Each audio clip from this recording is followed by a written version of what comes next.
Welcome to CSIS Online. The way we bring you events is changing, but we'll still present live analysis and award-winning digital media from our Dracopolis Ideas Lab. All on your time, live or on demand. This is CSIS Online. Well, good morning if you're in Washington or North America. Good evening if you're tuning in from Asia. And welcome to the 2022 CSIS Asia Forecast. This is actually our 10th Asia Forecast with the team at CSIS covering the region. And we're delighted to have you join us. We're going to spend the next 2 hours looking at political, security, and economic developments across the Indo-Pacific, trying to anticipate trends for the year, black swans, electoral outcomes, market movement. We cannot guarantee that past performance will give future earnings or that we will be 100% right in our predictions for the year. And to give ourselves a little bit of extra protection, we're going to include you, the audience, in this process so that we are sharing responsibility for anticipating events to come. But it's an interactive process with our experts and your expertise in the audience, and we look forward to beginning to tease out what we can expect in this incredibly important region in the coming 12 months. We're going to have 3 panels. The first I'll moderate, and we'll focus on political developments and diplomatic alignment and elections in the region. The second panel will be chaired by Jude Blanchett, our Freeman Chair in China Studies, and we'll look at security issues, hotspots, contingencies, deterrence, proliferation.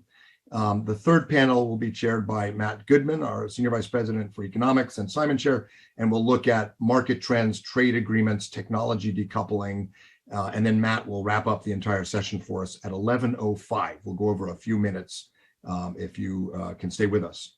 The way this will work is for each panel, we'll have a series of multiple choice questions asking you, the audience, to predict what will happen in this region, in the Indo-Pacific, in 2022.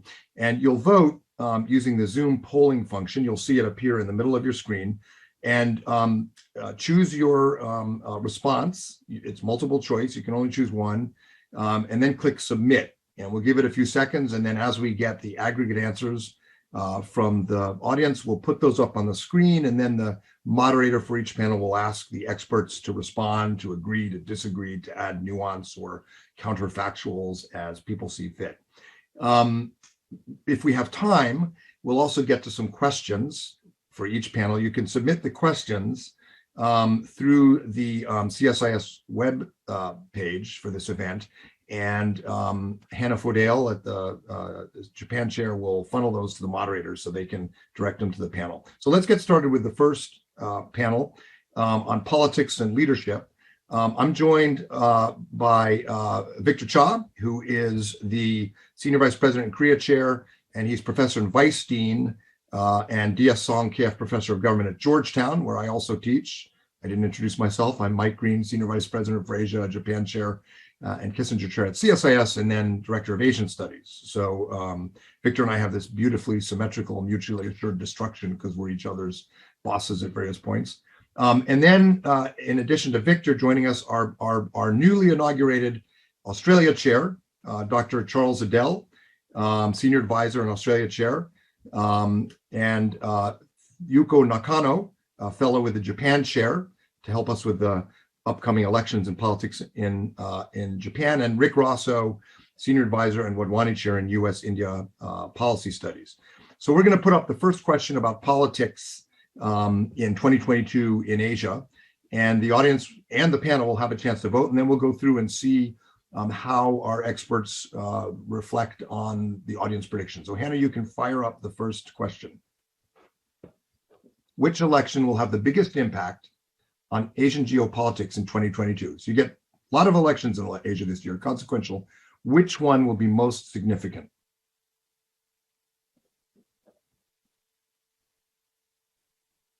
And when you click your choice, then you hit submit.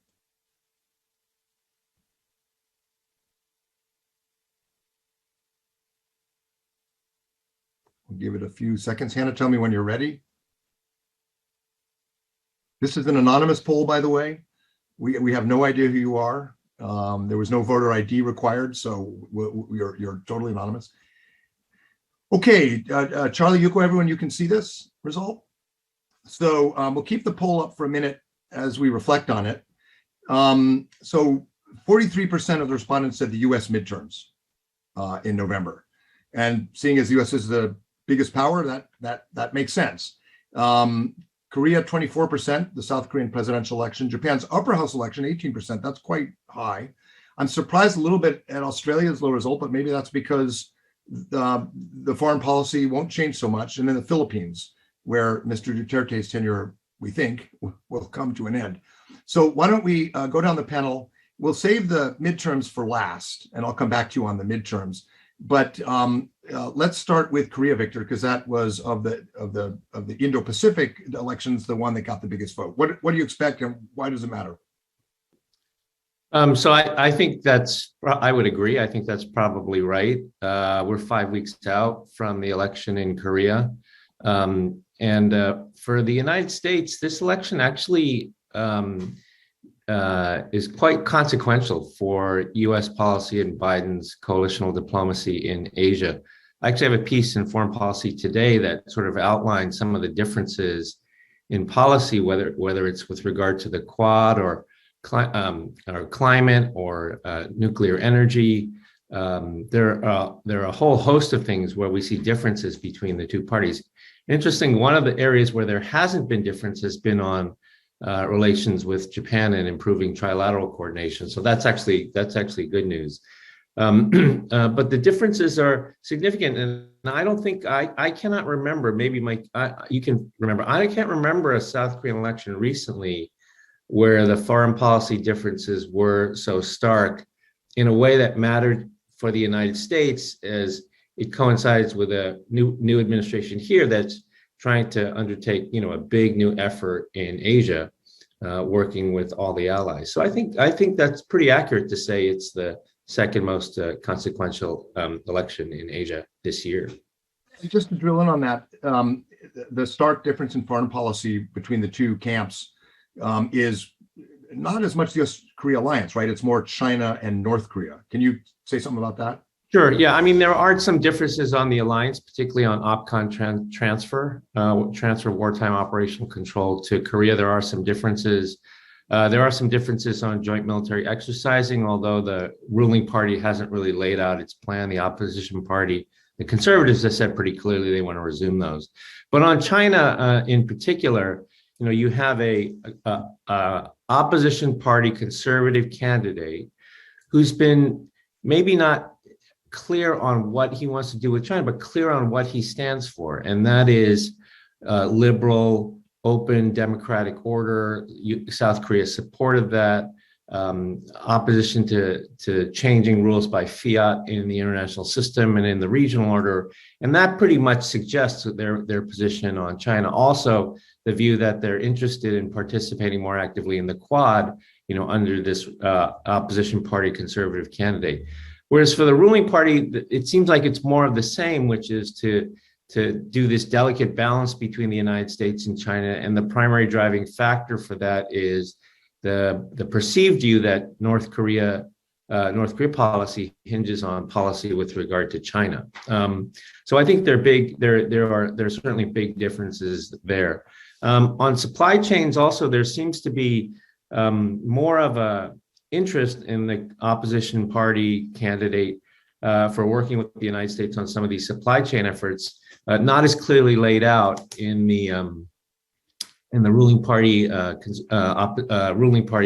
progressive candidate. Now, having said that, the advisors that you and I know well for both of these candidates are very experienced, professional, former diplomats with who are very much sort of in the middle of the road pro-alliance and in the middle of the road politically, and so that's a good sign. So, right now it looks like there are some differences that are important, and we'll see once the new government is elected whether they will actually do what they said during the campaign.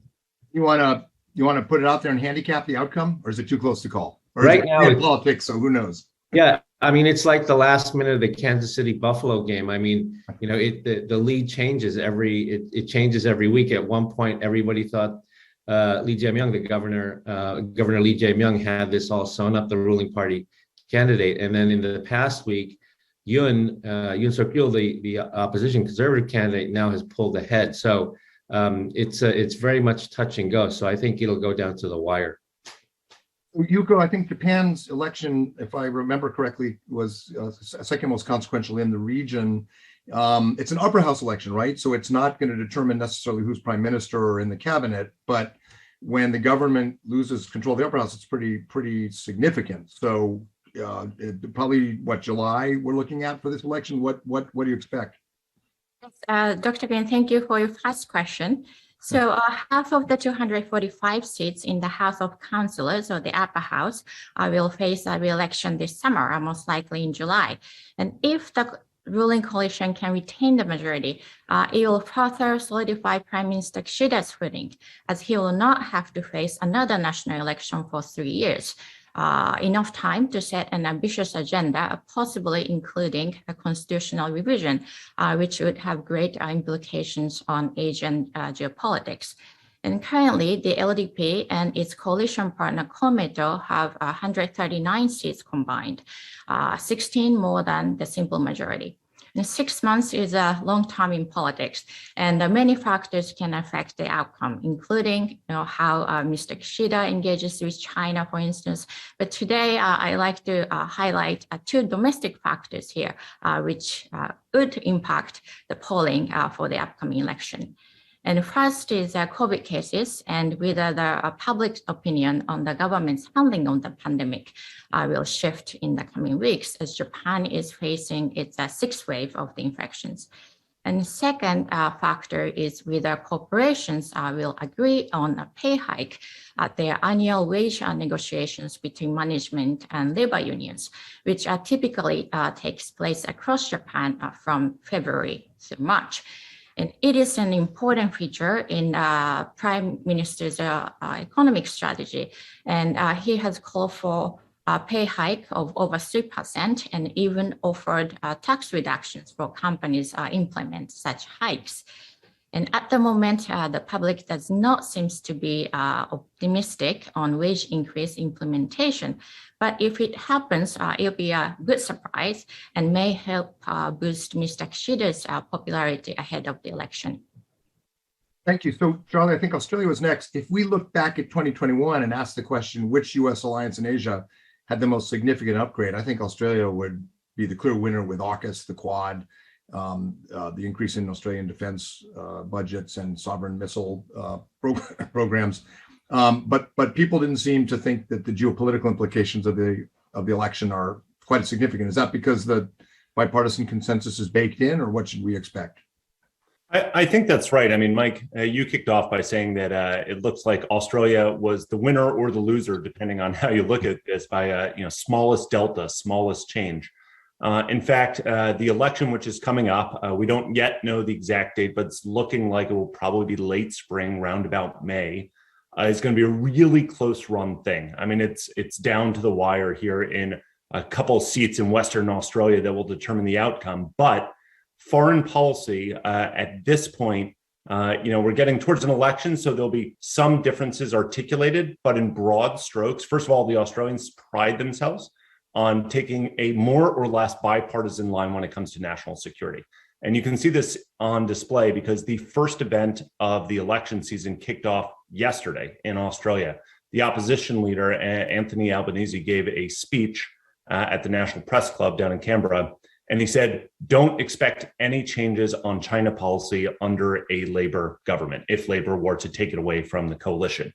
And that's because, as he said, which I think almost all Australians would agree with, it's China that's changed, not Australia. And so if you look at the major changes in Australian policy, whether it's the decided increase in their defense spending, right, 6% more spending, up to $270 billion Australian dollars for the next 10 years, if it's with the Quad, if it's the AUKUS, you actually see fairly tight alignment between the coalition that's now running the Australian government and the opposition party. There are differences, of course, on the margin. There are critiques that are, kind of being sharpened by the opposition. Although my read on the situation is the critiques tend to say that the government is not being subtle enough and not doing enough, particularly on the development and the aid baskets and with their Southeast Asian partners, no less in the Pacific. So at least the calls are going to be to do more, not less in Australia at this point. So did anybody on the panel put the U.S. midterms as the most significant election? Show of hands. Interesting. And yet it won. And we have a lot of people, I suspect, tuning in from Asia who may have said that because, we're a little unpredictable ourselves these days. Does anybody want to weigh in on the midterms? I certainly have views on what they could mean. I mean, it seems to me that, first of all, the bipartisanship that Charlie described in Australia, usually to describe the U.S. Congress, bipartisan would not be the first word you choose as a descriptor. But I think all of us who've interacted with members on both sides of the aisle would probably say that's true of our alliances. Definitely of our alliances. In fact, more robust bipartisanship around U.S. Australia, U.S. Korea, U.S. Japan, and the U.S. India relationship than ever in my experience in Washington. And a pretty broad, if sometimes contested, consensus about competing with China. It seems to me that if the Republicans do take the House, the first instinct people may have, particularly in Asia, is, well, that will be a complete deadlock. Divided government. But the founders were clever, and divided government can sometimes produce more results. And I'm not sure if I predict this, but I do take some hope from 1994, when the early Clinton administration had a very ambitious domestic agenda, much like, not quite as ambitious, but much like Joe Biden today, couldn't do it, lost in the midterms with the Newt Gingrich revolution, the predictions of, gridlock and everything. But actually, the next 3-4 years, the Clinton administration finished NAFTA, upgraded the U.S.-Japan alliance in 1996, NATO expansion, and then China's accession to the WTO. So the most consequential things that the Clinton administration did on trade and on defense happened with a Republican Congress.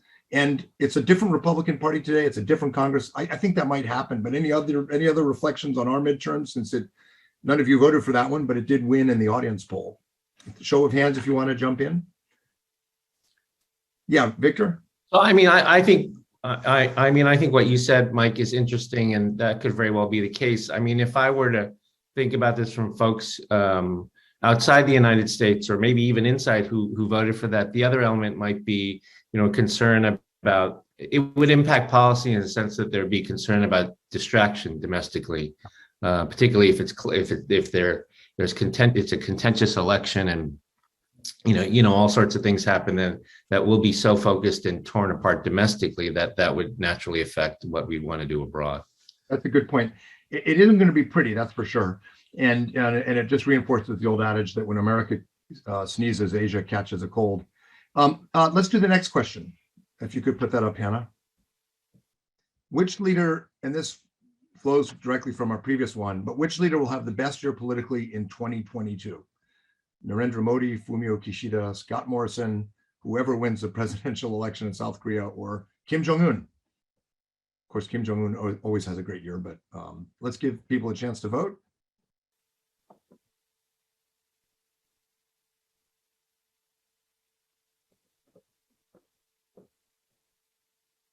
And we don't just mean who wins elections, but who gets their agenda done and things like that. And Hannah, go ahead and put the poll result up when you're ready. Kishida, interesting. So Kishida is going to have the best year. We don't want to jinx him, right? But he does have an upper house election, but 33% thought Prime Minister Kishida of Japan would have the best year, followed by Narendra Modi. And then whoever wins the South Korean election, and Scott Morrison. So some votes for Morrison. So Rick, why don't you kick us off? Is Modi going to have a good year? I think the table's set for some real successes politically. Most notably, I think with India having such a deep trough, deeper than most large countries during the midst of COVID, in terms of economic decline, they're poised by most international rating agencies to have one of the best years this year, growing over 9%. As well as into 2023. And the Modi government has been uniquely capable, I think, among recent Indian political parties in taking that kind of data and turning it into wrapping themselves around it and getting some political mileage out of it. So economic growth is most likely the one factor that we can count on he's going to be able to really kind of buoy himself up with support. Three others that could go kind of either way. Number one, obviously, every conversation is going to be completely filtered and penetrated through the lens of COVID, and whether India suffers another one of these massive infection rates, and as we saw last spring in particular.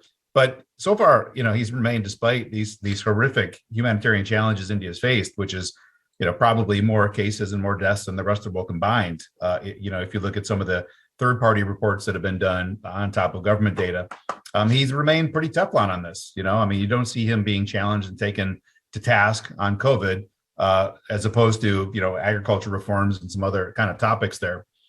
Another topic that could kind of flip either way here is the potential application of U.S. sanctions because of India's continued acquisition of Russian military equipment, in particular, just recently taking possession of the first of these S-400 missile defense kits. Now, if the United States manages to find a solution, a pass-through to not sanction India, that certainly would be a win in country.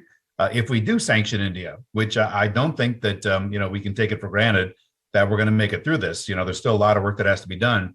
That could really kind of blow up. I mean, either he takes a political hit for it, or, as other leaders have done, decides to come out more confrontational with the United States and tries to win back political support because of that. So sanctions is going to have a big I think role to play here as well. Last thing I'll mention that is kind of the unknown, but we're going to know pretty soon: state elections. Sometimes we portray Modi as this political juggernaut, as crippling democracy, things like that. Actually, his party has been steadily losing state elections. Today, they're only in charge of 12 of India's 28 states, and 6 of those are up for election this year. So when you're only going to be defending territory during the year, you have a lot of opportunities to stumble. If he wins, including the monster state of Uttar Pradesh, which is just about to go to elections, huge wind at his back. If he loses a bunch of these, that's going to be pretty politically divisive, and you may find some of these new interests on trade integration, things like that. They might cut that off and go back to the base and support some of these religious intolerance issues we've seen recently. So growth is probably the one thing that I think most likely is going to buoy him. And then between COVID, sanctions, and state elections, those are the 3 to watch to see whether or not he'll go up or down in political view in India and around the world. And as you point out in your work on the Indian states, Rick, a lot of the decisions that matter on the economy are at the state level. And that's probably, I'm guessing, a breeding ground or a grooming arena for new leaders for the Congress Party to watch down the road, right? Well, we hope so, but unfortunately, we've seen some of the young rising leaders in the Congress Party. They've actually been abandoning and going to BJP. So it should be that breeding ground, but they haven't allowed a lot of space, frankly, for others outside of the family and the closest confidants to really kind of build up independently their persona and such. So so they do have in the state of Punjab, which is one of the few large states that Congress still controls, leadership transitions and a lot of wobbliness there. So you'd think that would be the case. So far, you really haven't seen those kind of regional leaders rise, and the family still continues to put a lot of pressure on remaining at the top of the ladder.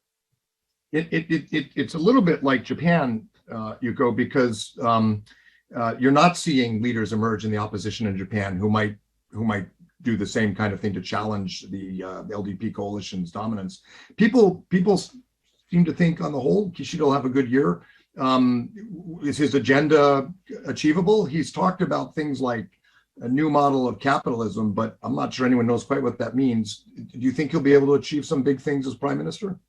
Well, certainly it was a great result for Mr. Kishida, and I hope he's watching this event. When Mr. Kishida was elected prime minister, support by the public was somewhat lukewarm. But in the following weeks, the cabinet approval rating gradually increased up to 60%, although the latest Kyoto poll shows a slight dip by 4 points. And in 2022, Mr. Kishida faces 4 major hurdles. And first and foremost is how well he can manage the resurgence of COVID cases. And the second is what we call details and executions. 100 days into his administration, he has launched a set of panels and task forces on issues ranging from economic security to defense policy and digital infrastructure and the imperial family succession. And so we are waiting to see if any actionable and impactful policies will come out of those panels. And the third hurdle is to manage support within the LDP. In addition to the coalition partner Komeito, Mr. Kishida also needs to manage different voices within the party. He leads the fourth largest faction in the party and needs support from different factions and groups outside of his own for a steady stewardship. And the fourth hurdle is, of course, the upper house election. On the eve of the leadership election last September, Mr. Kishida said that he was competing a triathlon, meaning he would not cross his finish line until he has won the party leadership election, the lower house election, and the upper house election.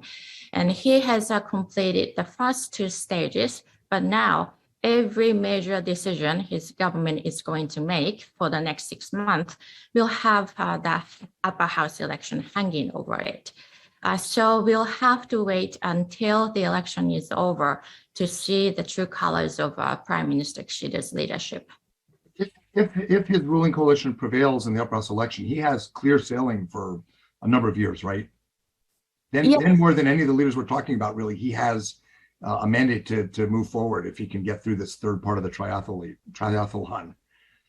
Yes, that's correct. And he has at least like 3 years for a free national election. But in actually 2 years, the party leadership election will be coming up.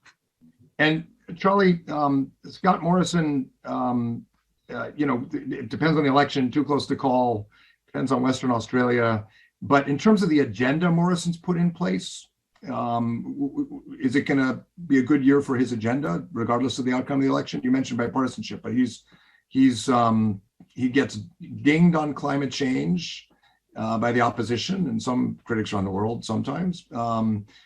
Seems to have support, as you said, for his approach on China and the alliance. Is his legacy, regardless of the outcome, going to be consequential, do you think? Well, look, I mean, the first part of the answer is it all depends on what happens in May.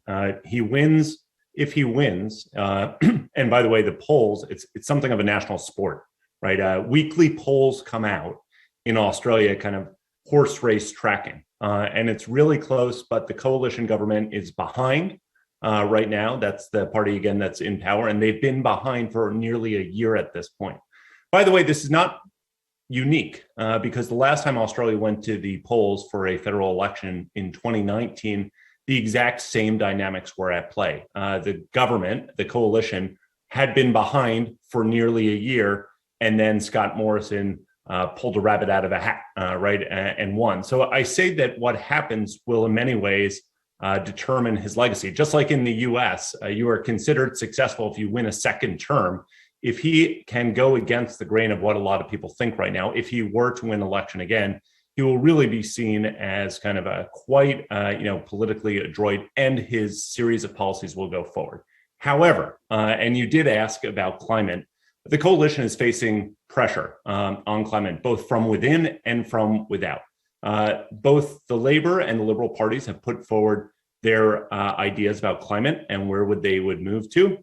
Labor's is much more ambitious. They actually have a fair amount of business backing behind them. The coalition government has said that theirs is unrealistic, but they're also getting pressure, we know, from the Biden administration and from others. Not to mention, from a geopolitical perspective, the major handicap of Australian foreign policy is probably their climate policy, particularly as they deal with their neighbors in the Pacific, which is strategically of great importance to Australia. And the number one issue in the Pacific Island region is not China, but climate change. So it does strike me that this is an issue that there's some movement on by both parties, but this is the one that is coming under, I think, pressure the most from them. This comes out clearly in surveys we've done at CSIS and other institutes in Australia have done, that climate change is an existential security threat. The China competition is, further down the list for parts of the Pacific. Yuko, Hannah, could you quickly show the last poll again? I want to see how Kim Jong-un did before I go to Victor. Okay, he's not going to have the best year. What do you think, Victor? Of course, according to Norong Shimun, he always has the best year. But what do you think? Well, I mean, we never know with North Korea, but it could be another difficult year. They're still shut down because of COVID. They're now going into their third year of a border lockdown with China, which has dropped bilateral trade between North Korea and China by over 80% year on year, when 90% of their external trade is only with China. We've seen through satellite imagery that they're trying to convert some air bases along the Chinese border into storage quarantine facilities where they can partially open up the border, but there's really no light at the end of the tunnel for North Korea when it comes to COVID. They have no vaccines, they have no PPE, they have no public health system. And so that means they're going to stay shut down for a very long time. And the North Korean leader in the New Year's address did not talk about nuclear weapons. He only talked about food and the economy. So that's going to be, it could be a very difficult year for them. On South Korea, I think that's right. I think whoever wins the election, the first year generally tends to be a good year. It's a single 5-year term, so they turn into lame ducks later on in their term. But in the beginning, they have this mandate, and so I think could potentially be a good year. I mean, their COVID rates by the time the new president is elected should be on, if as long as we don't have another wave, because should be on the decline, because they're sort of just starting to ramp up in terms of the Omicron wave now. On the alliance, the Biden administration basically has been patiently and politely waiting for the new government to come in so that they can really start to move forward on, all of the things that they talked about in the Biden-Moon summit in May of last year. As we said earlier, relations with Japan will probably improve, and that'll be very important. I mean, they still have domestic problems, clearly, that will have to be addressed, most prominent of which are the incredibly high housing prices. Housing prices doubled during the Moon Jae-in presidency. And then also this perennial problem of underemployment, or, overeducated young Koreans who can't get full-time jobs. And so these are the main domestic problems they're going to have to deal with. But overall, it could be a good first year for the new South Korean president.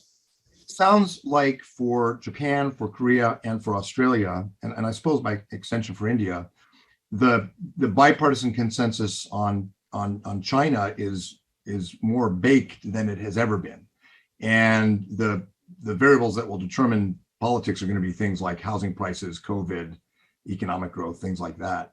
Victor, last quick question. If Kim Jong-un has a bad year, does that mean the rest of us have a good year or a bad year? Does a tougher situation within North Korea make provocations, ICBM or nuclear tests more likely, or does it make negotiations and diplomacy more likely? There's a hot debate, but in 30 seconds or less, and you're not allowed to say it could be either one. Yeah, no, I think for certain we can count on North Korean provocations ramping up in the first year of a new South Korean government. I think that's almost certainly going to be the case.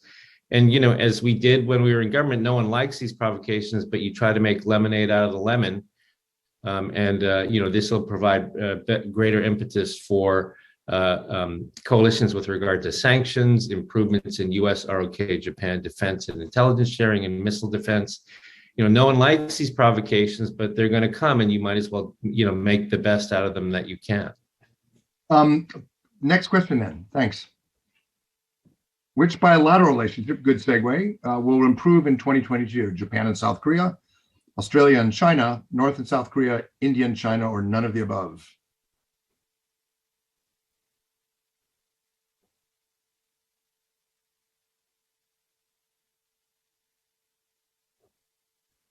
Quick submit. We'll get the poll answers up in a minute. And if you have questions for the panel, we might have time. I'm not sure, but go ahead and put those into the CSIS website question portal. And Victor set that one up pretty well. Over half of you said Japan and South Korea relations will improve. Nobody thinks Australia-China relations will improve. We'll come to Charlie on that in a minute, or North and South Korea, or India and China. 31% said none of the above. We are in an era of kind of nationalism and legitimacy crises for governments. And so it's not always a bad guess to say relations will tend to get worse among countries, but on the whole, the audience was optimistic, beginning with Japan, South Korea. Yuko, why don't I turn to you first on that one? What is the political environment in Japan going to be like in the coming year for relations with South Korea? You know, Victor pointed to the external and North Korea and geopolitical pressures, but Japan has its own domestic political calendar. 1, 2, 3, 4. As well. Thanks. Well, Over to you. actually, the audience surprised me on this one. You know, according to an annual survey on foreign policy conducted by the Cabinet Office, only 19% thinks that Japan and South Korea have good relations now. And Japan is aware that it is in its own interest to improve ties with its neighbor, and especially with the security in Northeast Asia in mind. And also it's keenly aware that it is what the United States would like to see. But that said, I'll be hard pressed to predict that Japan would be, or Japanese government would be ready to make much concession on the wartime labor compensation disputes or the 2015 agreement on the issue of comfort women. So the change in the leadership in Seoul might help reset South Korea-Japan relations, but I will not be holding my breath. I have to say, Victor, when we've talked to our friends who are advising the two campaigns in Seoul, there is a real appetite for trying to improve relations with Japan, as you said, regardless of who wins. And that's very encouraging. But as you know, when we have those same conversations with political leaders and political friends in Japan, nobody's jumping up and down with excitement at this development. And I think part of the reason is because I sense part of the premise for the South Korean side is that with goodwill, they can return to these core issues of disagreement. The comfort women agreement of 2015, and then compensation, which the Japanese side considers waived under the 1965 normalization agreement. So there's an appetite on the Korean side, but I'm wondering if the camps are a little unrealistic. And also if the U.S. can play a role. Always tricky. You and I have been in this mix before. Let's go back to your earlier answer and now temper it with Yuko's observations on polling in Japan. No, I do think that, I entirely agree with what Yuko and what you have said. I mean, I think the harder lift in terms of improving the relationship is going to be on the Japan side, just because there's been, a real sea change in views on Korea because of events over the past few years. I think the United States does play a role. We've already seen, I think, some of the results of that in the Moon government. Even the Moon government, as they are about to leave office, Moon has, effectively reaffirmed the 2015 Comfort Woman Agreement. Governor Lee has come a long way from where he was at the beginning of the campaign on relations with Japan, to the point where they are basically mimicking the same proactive, positive outlook and effort on the relationship that the opposition camp is doing. And then on these cases, the Seoul court has dismissed some of these cases with regard to wartime labor compensation. And of course, Prime Minister Kishida was foreign minister when the 2015 agreement was reached. So I think that the platform, at least on the South Korean side, is there for either candidate who wins to move forward. The United States will certainly be very focused on doing this with the new administration in South Korea. And then I think the hard work for both Japanese leaders, for Korean leaders, and for U.S. leaders will be the view in Japan. I think that's a very realistic way of looking at this. I think it'll be hard to do more than some initial gestures before Japan's upper house election because of Kishida's own background, negotiating deals that then got reopened in Seoul. And the U.S. role probably is going to be best applied in focusing on the geopolitical challenges we face. And as you would have all said, those are going to get tougher this year for Seoul and Tokyo. Real quick on the China relationship. Can I just say, I agree with that. I mean, part of the issue is, I think, is the extent to which I certainly understand the point about 2015 comfort limiting agreement and Kishida. Part of it is the extent to which I think the narrative on that particular issue and the South Korean walk back on that is one. It wasn't really something, as you know, that was directed at Japan. Right. It was entirely about domestic politics in South Korea. Right, entirely. It almost had nothing to do with Japan in that.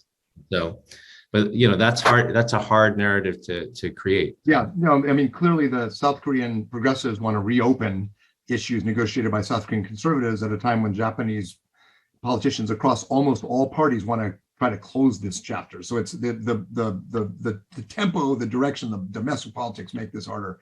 Rick, and then Charlie. China 2020, 2021, China was not exactly warm and cuddly with either Delhi or Canberra. Could that be turned around, do you think, 2022? Start with Rick. I don't see it happening. I mean, it could improve moderately. I mean, you've got real border tensions and, of course, troops being killed. But so coming a little bit, half a step better from that is maybe feasible. But the more entrenched issues, about cyber attacks against Indian power grids, the trade imbalance, China's inroads and approaches across South Asia and India's neighborhood, unless China voluntarily gives up those steps, I think the roots of tension aren't going to go away. So I don't see a lot of scope for improvement. Yeah, I would say similarly. Look, it takes two to tango on these dynamics. And if we had said that Australia and Chinese relationships are in a trough or in a cold freeze at this point, on the one hand, there's nowhere to go but up. And, especially if there is a change in who the government is in Australia, there might be some attempts to kind of reset rhetorically, at least where they are. But you have to kind of pull back from this to understand what Australia has gone through with China over the past year. The fact that in the past year alone, the economic hammer has come down repeatedly and in increasing measures on Australia, probably more than any other country in the world, although Lithuania might have an argument there. But the fact that they've imposed sanctions or had slowdowns on coal, wheat, barley, wine, rock, lobster, this is affecting not only the politics, but the economics of these two countries. Frankly, I'll say from our time living there, this is not something, foreign policy, yes, is something that kind of we like to talk about, but might not make it into a general election. China's in the general election, even if it's not front and center. My neighbors were very much up to speed on what was happening. Even this past week, we saw that Scott Morrison's WeChat account in Australia, right? There are 1.2 million Australians who are of Chinese ethnic background. Scott Morrison's WeChat was rebranded as a Chinese propaganda outlet, right? It's a little unclear how this happened. But the interference within Australian domestic politics continues, and I think is going to exacerbate those lines. Last thing I would say on this is, if there's been a clear hardening in the United States on how both parties, but also the American public feels about China, the same is true in Australia, right? There was a 20-point swing popularly about how the Australian public viewed Xi Jinping and Xi Jinping's China. And more interestingly, the public, I actually think, is going to help set the pace for the government, whichever government it is.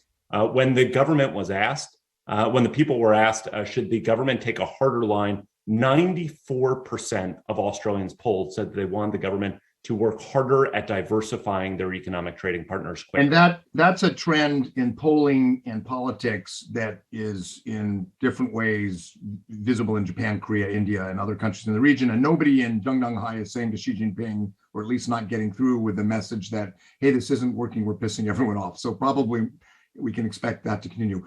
We'll wrap up quickly with the last question, if you could put that up. Just guessing about the black swans or the external shocks that will rattle leaders in Asia in 2022. Another COVID wave, the Ukraine problem, American political turmoil, it's a witch's brew, increasing climate changes, or other. And I'll give you each like 20 seconds if you want to jump in on the black swan you think we need to watch.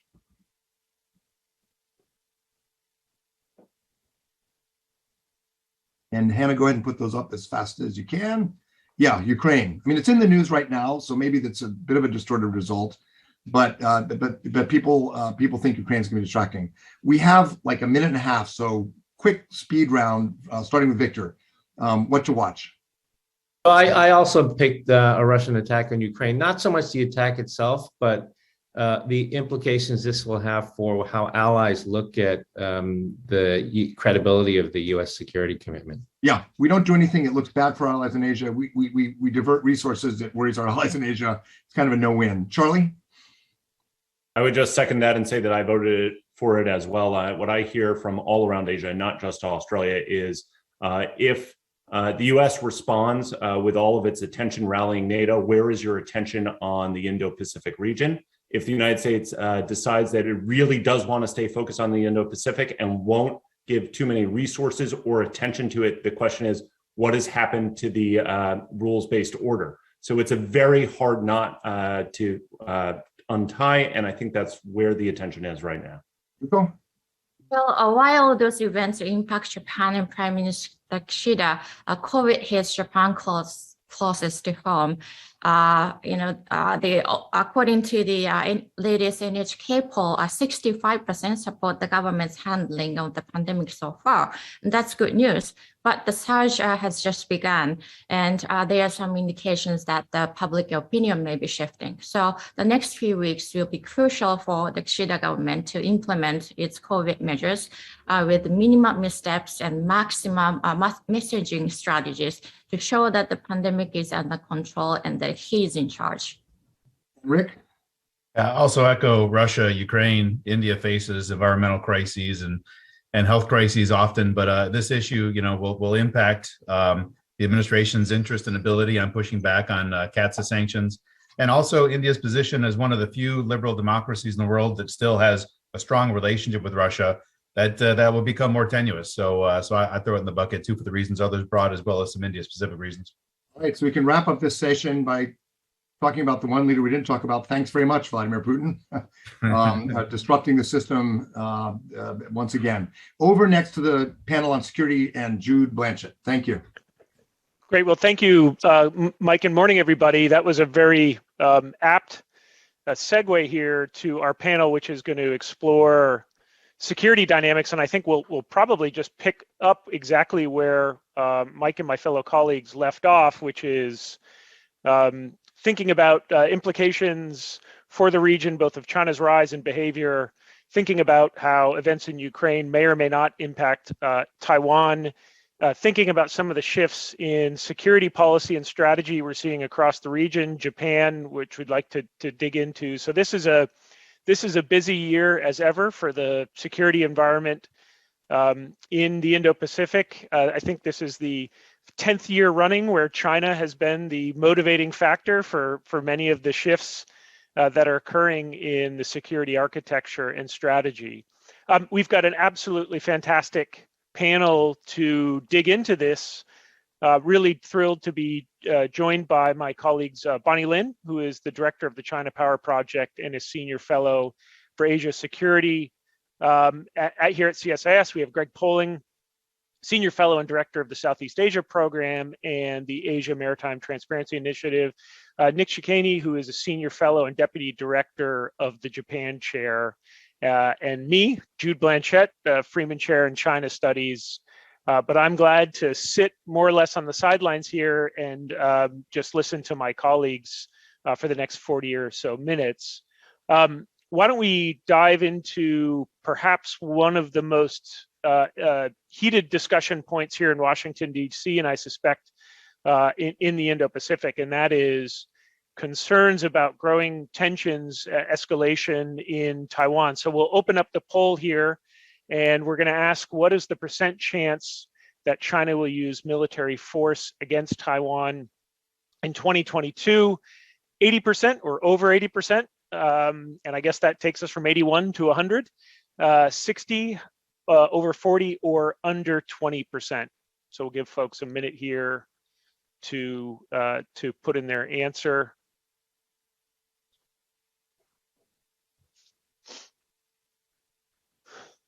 Great. Okay, well, that's interesting. Obviously, quite a big disconnect from the discussions and media discourse that I'm hearing and reading, which I would have thought puts this at over 60%, and what the respondents are saying, which is under 20%. Bonnie, why don't I open up with you on this? First, I'd like to get your reactions on the crowdsource estimate of under 20%. I think one of the questions that's top of mind right now is what is feeding into Beijing's possible calculations on Taiwan and timing. Some of the recent discourse has been that Xi Jinping is looking at events in Ukraine very closely, and if there's not a robust response by NATO and European allies and partners, that might provoke Xi Jinping to make a more near-term rush across the strait. How are you looking at Beijing's calculations right now? Sure. Thank you, Jude. I did want to comment very briefly on the poll. So I looked at this question from last year. We had the exact same question. And last year, those voting for under 20% was 61%, and this year 63%. So there's a surprising continuity. And it might be the same audience, by the way, as last year. It might be. I actually expected there to be, I guess, a little bit more in the 40%, given what's been in the news like you. So I was a little bit surprised with this.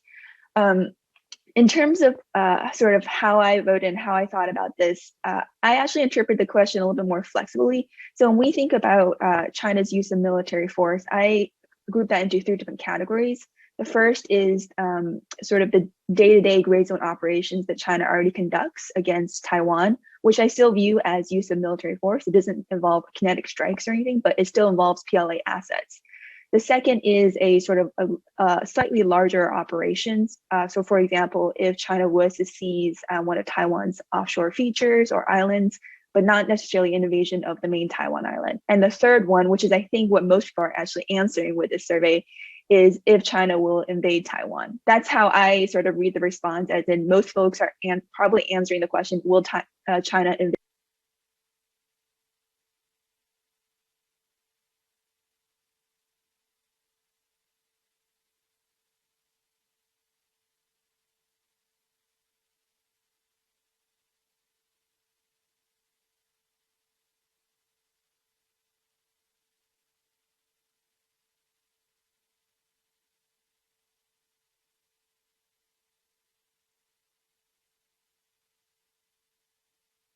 To Taiwan.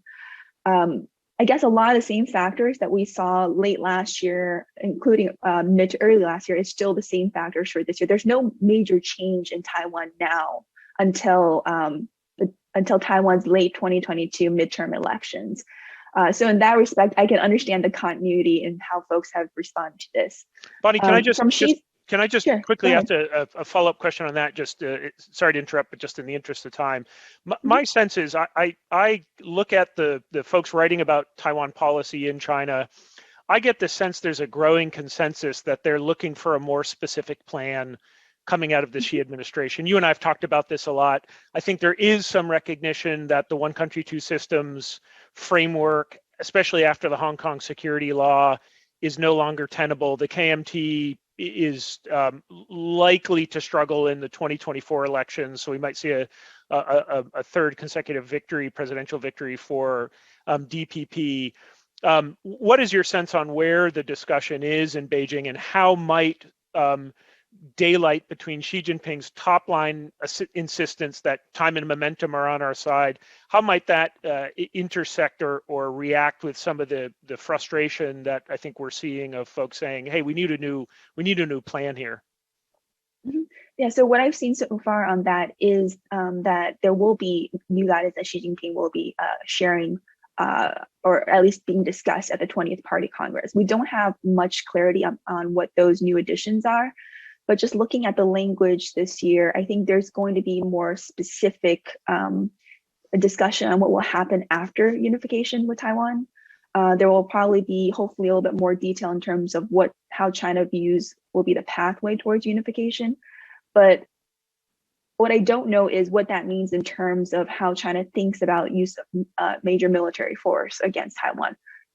Based on what I could see, it seems pretty clear that Xi will be Xi and where China is heading is taking a relatively strong stance against those who China views as advocating for independence positions in Taiwan, but also foreign countries or foreign actors supporting such.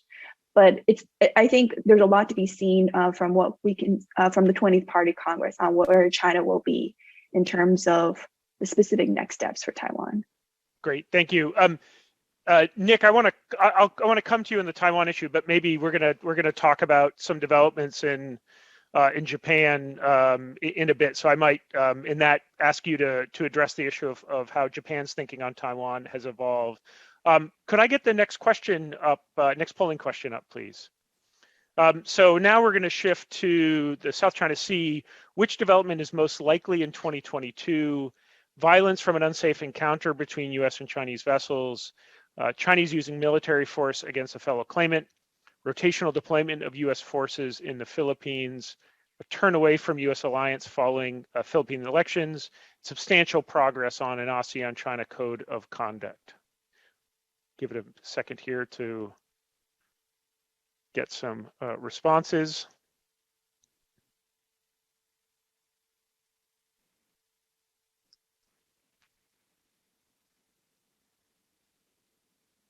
Great, looks like we got the answers coming in. Okay, so more even distribution of considerations here. So it looks like our in descending order, rotational deployment of U.S. forces to the Philippines, China using military force against a fellow claimant, violence from an unsafe encounter between U.S. and China.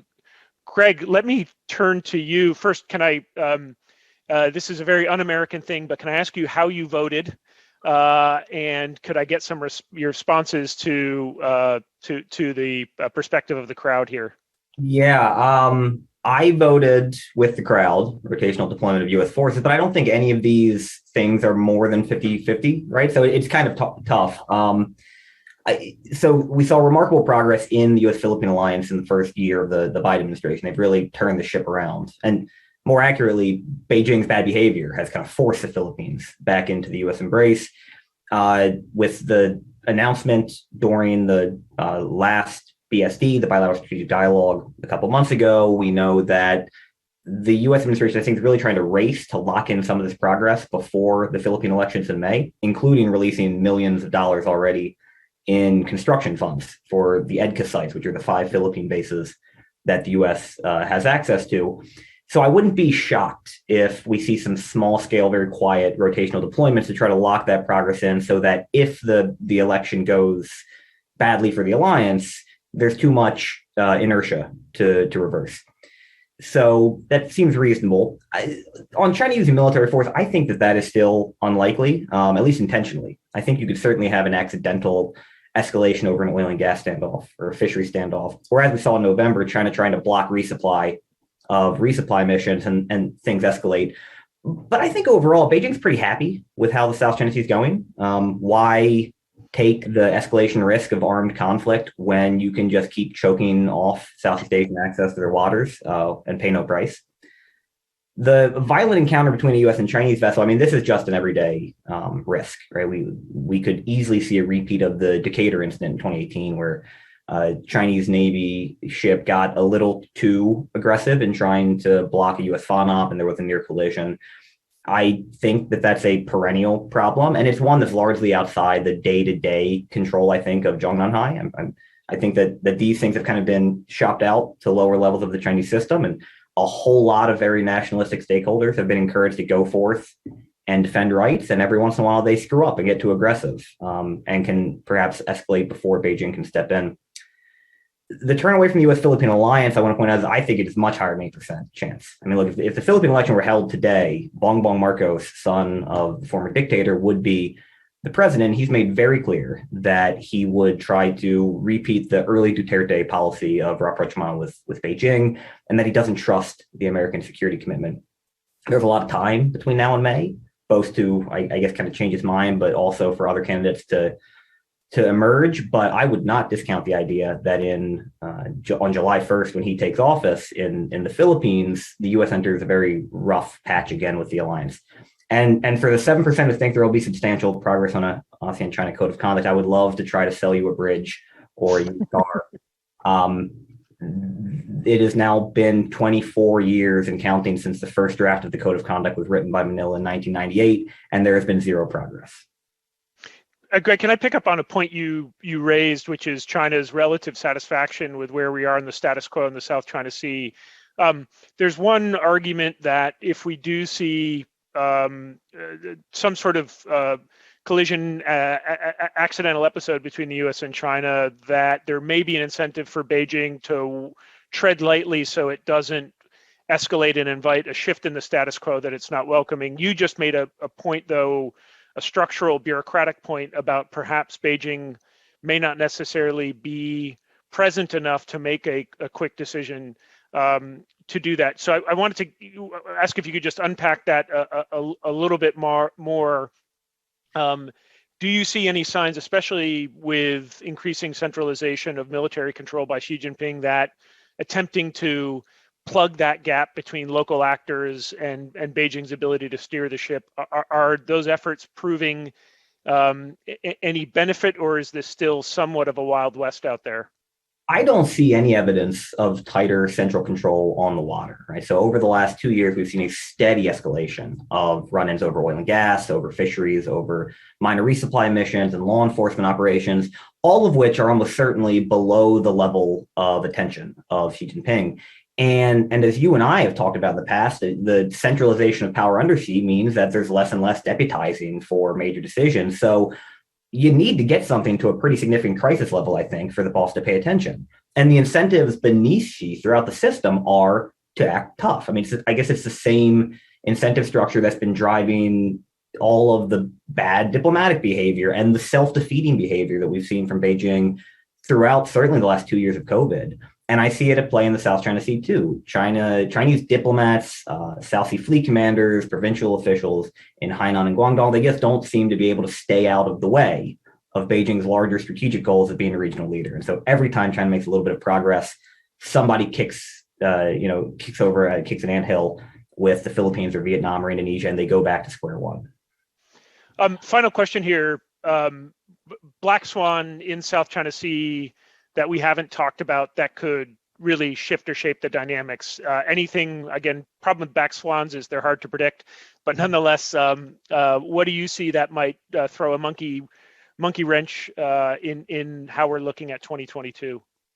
I've got a few in mind. I mean, to go back to Bonnie's point, I don't think it's inconceivable that China makes a move on Ituaba or Pratas and decides to take it from Taiwan ahead of the Party Congress as a low-cost, relatively escalation-free way to show how tough she is. And I think it probably would be relatively low-cost in the short term. I don't think anybody's going to do much about it beyond the diplomatic and economic cost. I also think it's not impossible that China builds a small facility at Scarborough Shoal at some point, probably something unmanned that could go in 24 hours, and then you get a crisis with the Filipinos.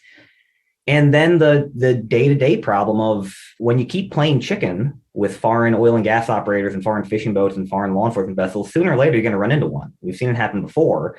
And as I've said, I think probably each of the last several years at this event, we've been pretty lucky that nobody's died yet. Sooner or later, that luck's going to run out. Actually, just while we're on this, and Bonnie, I want to bring you in, looking at events that are occurring in Ukraine. Some of the more, to me, unrealistic speculation has been Xi Jinping is looking at this and will use force if he doesn't see a forceful response. But one of the things, Bonnie, you and I were talking about is there may be some learning opportunities going on here for Xi Jinping, especially when President Biden said the quiet part out loud about if there's a minor incursion in Ukraine, a joint response from the EU and NATO will be very difficult. Greg, on the scenario you just mentioned about a possible move against some Taiwanese territory ahead of the 20th Party Congress, do either of you see any connection with response from NATO, EU, US on Ukraine? Does a divided response over a possible marginal incursion teach anything teach Xi Jinping anything, or are these just two totally different scenarios? Bonnie, let me go to you first. Sure. So if, for example, the United States does not take enough action, if Russia invades Ukraine and the United States has not taken significant action, which I actually don't see happening. One lesson learned that could be for Xi Jinping, that if it does move on Taiwan, there might be less resistance. But I don't think that's necessarily the case, because I believe Chinese leaders appreciate the difference in terms of how the United States thinks about Taiwan, the types of the relationship the United States has with Taiwan versus Ukraine. The other thing I would mention is, at least for those of us who've done quite a bit of wargaming, looking at China's, how China thinks about Taiwan's offshore island, exactly like what Greg mentioned, whether that's Itu Aba or any other Pratas, it's not difficult for China to see those islands, but that could rally and cause the international community to take a very hard stance against China, which actually could make the next steps that China takes against Taiwan to be much more difficult. Greg, any thoughts on that? I think that's right. I mean, I still tend to think that China does not see itself the way Russia does, right? China doesn't see itself as a spoiler. It sees itself as a leader, and it recognizes that the benefits of seizing Itu Aba are probably far outweighed by the long-term diplomatic costs and driving Taiwanese citizens even farther into kind of antagonism toward Beijing. Yeah. Nick, let me turn to you, and this is a nice segue. The discussion in Tokyo about discussion in Tokyo about China's regional behavior and concerns over this are not new, but it does feel like things have really been accelerated over the past 12, 24 months. I wonder if we can start out, we're going to put the question up here, if we can, the polling question about which security milestone is most likely here. And of course, give folks a chance to vote. And while they do, of course, the theme of China runs throughout many of these and has really just been a catalyzing feature here. So let me give a second here for folks to vote.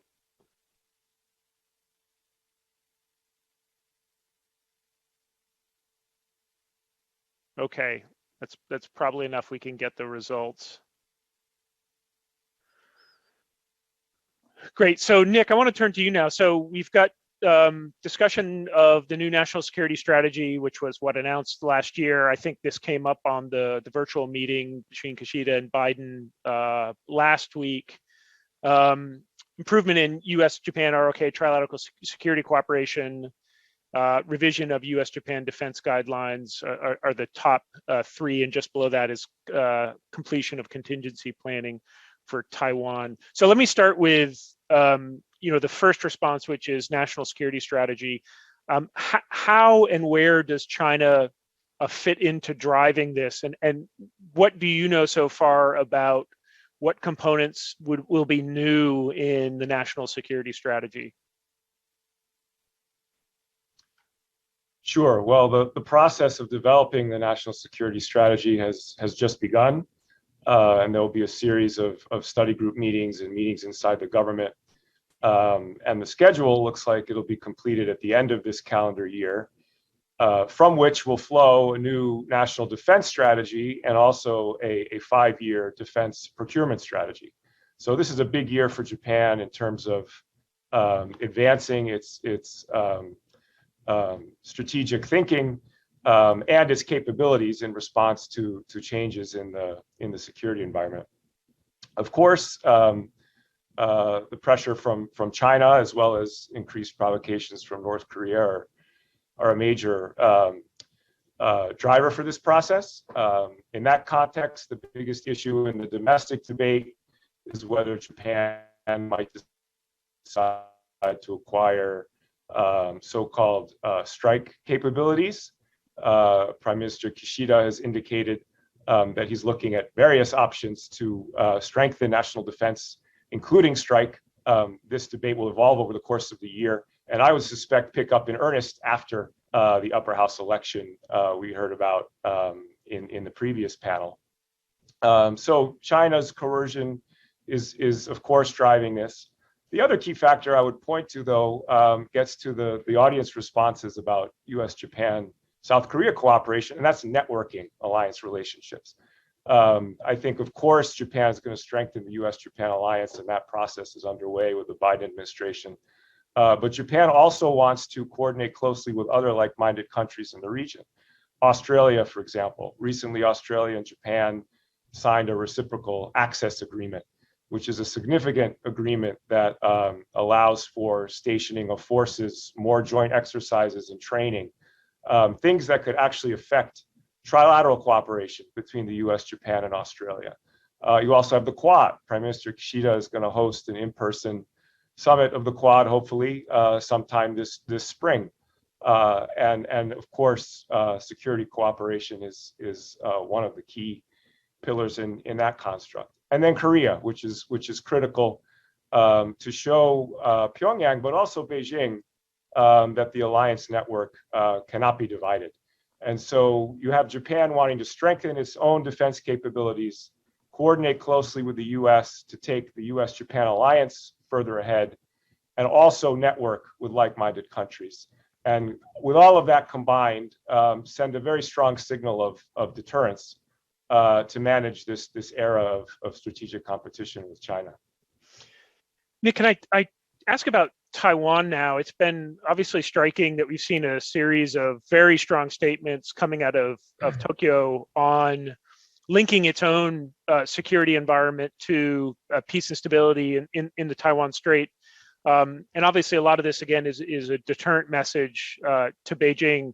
But I wonder if you can give us a sense of where the discussion and debate is on what exactly Japan would be willing to do and when it would be willing to intercede. What is the threshold where Tokyo might sort of take action here? I think that's something that obviously we have a concept of strategic ambiguity here in the United States. Where is this stand in Tokyo? Sure. Well, former Prime Minister Abe is driving the security policy debate with respect to Taiwan. Last December, he made two public remarks that really stimulated the debate on this. The first was stating that a contingency, Taiwan is a contingency for Japan and for the U.S.-Japan alliance, getting to the deterrence signals you just referenced, Jude. But he also, in a separate speech, stated that if the U.S. were to come under attack, that would constitute a threat to Japan's security and allow Japan to exercise so-called collective self-defense. And he was, of course, the architect of a process in 2014 and 2015 to reinterpret Japan's constitution to allow the exercise of collective self-defense in certain circumstances. Wouldn't expect Japan to be on the front lines of a contingency. You presume that it would be rear area support and logistical support. The U.S. and Japan recently had a so-called 2+2 meeting, and in the joint statement, there was a reference to planning for contingencies, including presumably Taiwan. So I suspect that these issues are being discussed. But regardless of how Japan might figure, the important thing is to signal that, again, China cannot drive a wedge between Japan and its closest ally. And I think this debate, specifically on security policy with respect to Taiwan, will also pick up in the coming year. Final question, Nick, and shifting away slightly from China as to North Korea, we've seen obviously a raft of missile tests over the past year. I wanted to ask how considerations of North Korea are shaping both the discussion. You'd mentioned the national security strategy and the role of North Korea in that, but I wonder if you could give us a sense of where Tokyo is on interpreting actions on North Korea and how, again, these are shaping the security discussion there.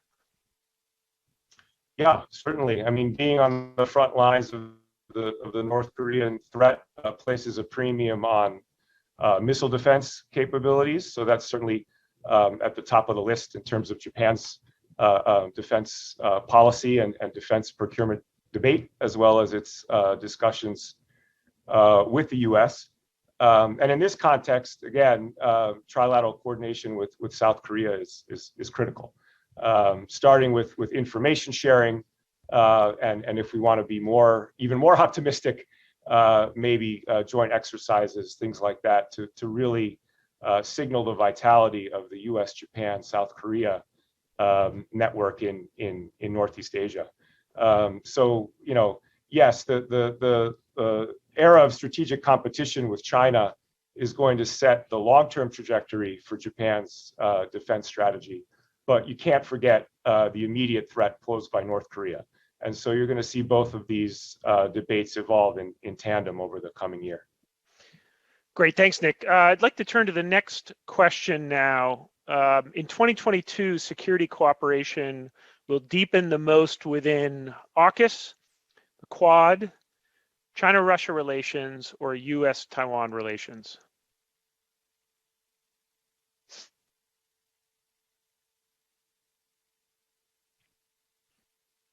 Okay, if we could get the results, please. So we've got in first place Quad, then we've got AUKUS, China-Russia relations, U.S. Taiwan relations. Interesting. I actually want to, this is something I think all of these will touch on everyone here. So let me kind of throw this one open and just get a round robin set of responses on whichever slice of the pie you want. Greg, let me start with you. Again, very anti-American, but how did you vote and why? So I voted AUKUS because I think that there's going to be significant pressure on Canberra, London, and Washington to all show that there's some short-term progress to be made. I mean, first of all, they've got to complete the review for the subs, which was supposed to be 1 year, and then they'll presumably give us a roadmap for what the sub procurement looks like. But they're also under pressure, I think, to show that this isn't just about subs that will arrive in the mid-2030s. They've got to show that this is the start of a more robust military cooperation framework between the three parties. The Quad, I mean, it's attractive, and I'd love to say the Quad, and it's what a lot of our partners in Southeast Asia would like to see. I just don't see it. I mean, if you mean Quad as the Quad, I still don't see any evidence that the Indians are willing to make it about security. So if we're talking about trilateral cooperation between Japan, Australia, and the US, sure, I'm sure that will deepen. I just doubt that you're going to get the Indians. Nick, let me shift over to you. How'd you vote? Why? And then also a question, although we'd have to work out what the new the new way we would say it, is there any, what's the discussion of or how receptive would Japan be to joining something like AUKUS? I don't know how we would pronounce that with Japan joining it, but any sense? Yeah, that acronym might be as easy to pronounce as my last name. But yeah, I actually chose the Quad. I take Greg's point. But I think when you're talking about leadership level diplomacy, that's an action enforcing mechanism. So if I had to make a prediction, let me just say that if there's a Quad leaders meeting in Japan in the spring, there will be some sort of concrete security cooperation framework coming out of that. I think Japan is very interested in AUKUS for several reasons. One is the potential to further promote jointness and interoperability among like-minded countries in the region. More long-term, I think it's the prospect for more defense industrial cooperation. Yes, there's the submarine deal, but there's also a much broader agenda that might create potential for Japan to get involved in the defense industrial front. Which is economically more efficient, but also supports interoperability in the region. So Japan is very interested and also supports it. It doesn't have to be right on the inside, but recognizes that all of these arrangements in the region that are emerging strengthen that network and send those deterrent signals that are so important to maintain stability in the region. Bonnie, turning to you, and actually, could I get your take on the bottom two, maybe in this order? Russia, China. We've been talking a lot about this. That this is obviously very much in the periphery of concerns and discussions about Ukraine. After 2014, we saw both a somewhat muted response from Beijing, but then in the wake of that, a deepened relationship between Moscow and Beijing. So its immediate response was not indicative of its ultimate response. Can you unpack a little bit how you see various contingencies in Ukraine possibly affecting the trajectory and depth of China-Russia relations? And then quickly, any thoughts after that on U.S. Taiwan relations? Sure. Thank you, Jude. Let me just start off by saying that in terms of the four options, I chose AUKUS too. So I for exactly the same reasons that Greg outlined. In terms of China-Russia relations, the reason I didn't choose that as the one security relation where I see it has the most potential to develop is even though China and Russia have been increasing military exchanges, they've recently held an exercise with Iran, military exercise with Iran. I still think that moving forward, it's probably going to continue to grow at a reasonable pace, but nowhere close to the clear set of goals and agenda that AUKUS has moving forward, particularly when it comes to not only the nuclear submarine, but also advanced technologies like cyber, quantum, and others. In terms of where it will go in 2022, I actually think that China will take a wait and see attitude for what happens after Ukraine. So for example, if Russia invades Ukraine, I could see China needing to support Russia politically, economically, but I could see some question marks on whether China wants to significantly deepen military relations right afterwards. Let me also touch briefly on U.S. Taiwan. So in terms of prospects for deepening security cooperation, we see that as quite substantial, but it also comes from a already very strong U.S. Taiwan security relationship. So the two areas that that the NDAA identified for 2022 is to consider inviting Taiwan to RIMPAC 2022, but also explore the feasibility of more enhanced cooperation between National Guard and Taiwan's reserves. That's on top of all the other efforts that we already have underway to strengthen Taiwan's self-defense capability. Great. We've got just over 3 or 4 minutes left, so I have to make this final one a lightning round. If we can go to the final question here. This fall, October, November sometime, we're going to have the 20th Party Congress, where we'll likely see Xi Jinping take a third term as General Secretary, Chair of the Central Military Commission, and then the following spring, take another term as President of the PRC. By 20th Party Congress, in this question, what we mean is the 5-year period encompassing the 20th Party Congress 2022 to 2027. Maybe I do a round robin if whoever wants to dig in, but I'll start with you, Bonnie. We've got a pretty sizable majority here, 56, saying a more belligerent China after the 20th Party Congress and a newly enervated Xi Jinping. How did you vote and why? So I voted that Xi would be, I guess, more belligerent. Partially, it's if you compare Xi with his predecessors, he's generally more risk-taking. And if he has consolidated a third term, I believe he would have a little bit more power to think about what agenda he wants to advance. And just tracing what Xi has tried to advance, he has quite a bit of a foreign policy agenda. I would also note that Xi is only. Sorry, I should say only. She's turning 69 this year. But comparing that to how long some of his predecessors have stayed in power, whether that's Deng Xiaoping into his 80s and then Jiang Zemin into his 70s, she still has a potential fourth term that he might have in mind. So he might need to think about his third term as making progress for setting up a potential fourth term. We've just got a couple minutes left. I can just get a minute response, minute and a half from either Greg, South China Sea, third term Xi Jinping. You've been watching his playbook evolve over 10 years in power. What do you expect for Xi on his South China Sea agenda 2022 to 2027? I think we're going to get increasing belligerence, and so that if he feels like the strategy is working, which he does, and the incentive structures are for, if you want promotion, act tough, be nationalistic. That creates its own momentum, combined with this kind of neo-Maoist consolidation of power underneath of Xi means that by the time any cooler heads can prevail, we're already in a crisis. So I think we are likely to ricochet from crisis to crisis over the next few years, hopefully without any of them escalating too much. Nick, a question of Japan's response here. Any sense on what some early thinking is about a prolonged Xi Jinping tenure, and any assessment on how Tokyo may be looking at shifts in Chinese foreign policy the longer Xi stays in power? Yeah, I think increased belligerence is a fair bet, and that will drive Japan's interest in strengthening deterrence. But Japan has a nuanced China strategy and is also going to look for opportunities to interact with Beijing. And this year is the 50th anniversary of the normalization of diplomatic relations between Japan and China. So Kishida has a delicate balancing act to manage, strengthening Japan's defense capabilities, but also exploring opportunities to maintain diplomatic ties. And that's going to be Japan's MO going forward. Great. Well, I think that we basically are going to wrap up with about 15 seconds to spare here.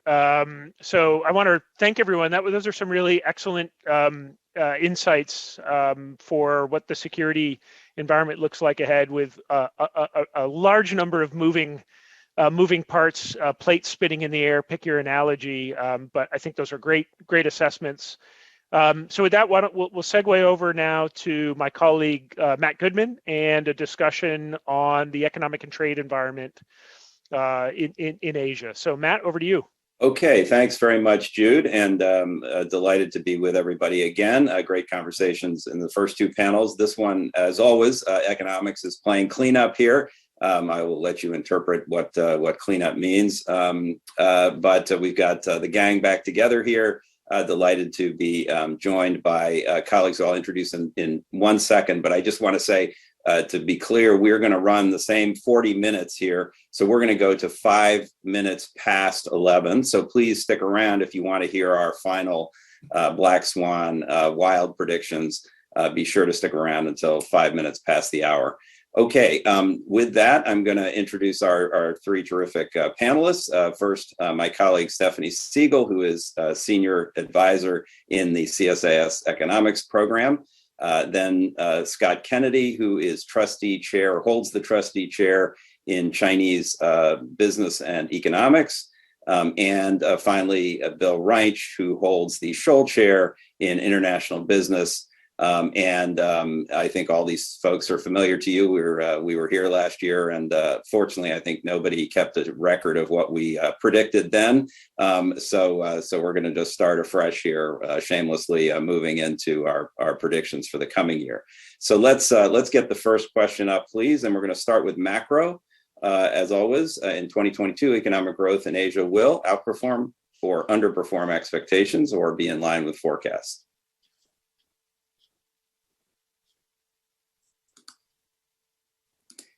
We'll give everybody a few seconds here.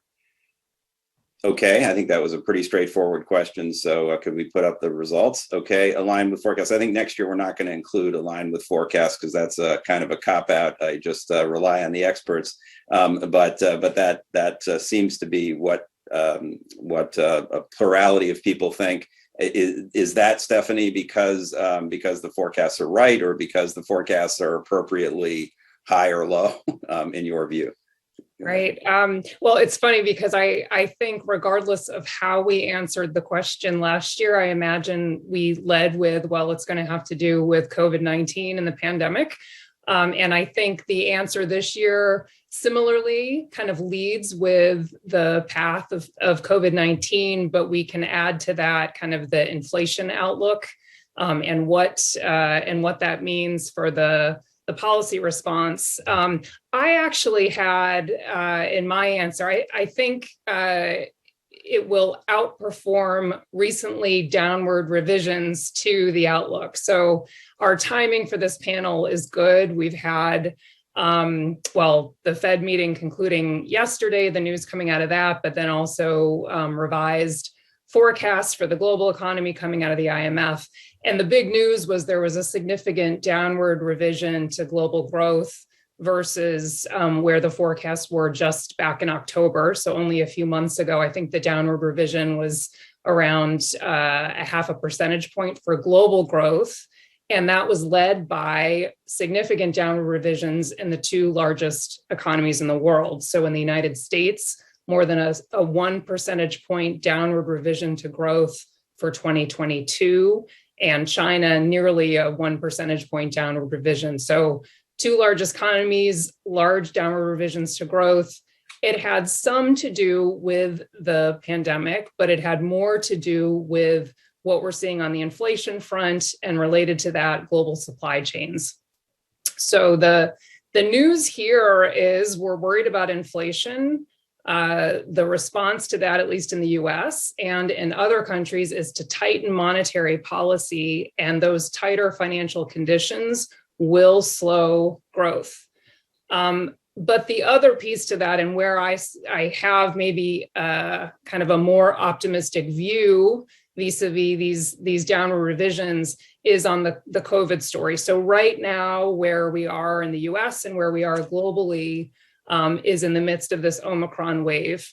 But, and here I'll just kind of defer to what I'm reading from those that are expert in this, I think there is hope that with this wave, we actually start to, once it subsides, start to approach something closer to normal. So between vaccines and between immunity conveyed from this latest wave, we may get back globally to something that looks more normal. And that's really the thing that's fundamental to the outlook. So I'm going to be a little more optimistic, I guess, but kind of recognizing that we've faced some hurdles here, and the inflation piece is really going to be key.